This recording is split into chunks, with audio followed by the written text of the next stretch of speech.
briefly before I get to our panel tonight, Richo and Keith Pitt. An historic day today for sport in Tasmania, with the AFL awarding their 19th licence. Now, Tasmania will join Greater Western Sydney and the Gold Coast Suns as the AFL's expansion teams. Look, I love my AFL. And Tasmania is a proud AFL state, it's produced champions such as Royce Hart, Darryl Baldock, Matthew Richardson and many more.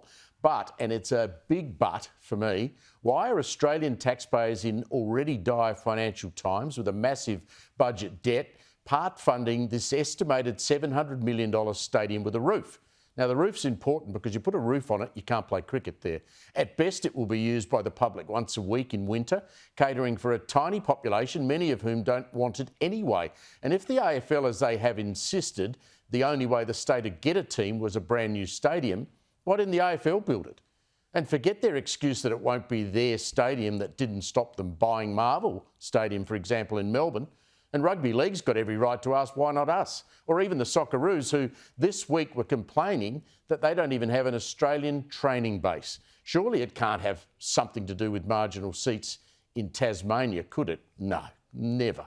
Let's bring in my panel to discuss the issues of the day. Former Labor Minister and Labor legend Graham Richardson and Nationals MP Keith Pitt. Graham, first to you. You're a minister in the Labor government. The AFL is going to build this stadium in Tasmania, or Tasmania's going to build it. The AFL, they got funding from the federal government, $250 million in stretched times. Good or bad policy? Would you have given them the dough?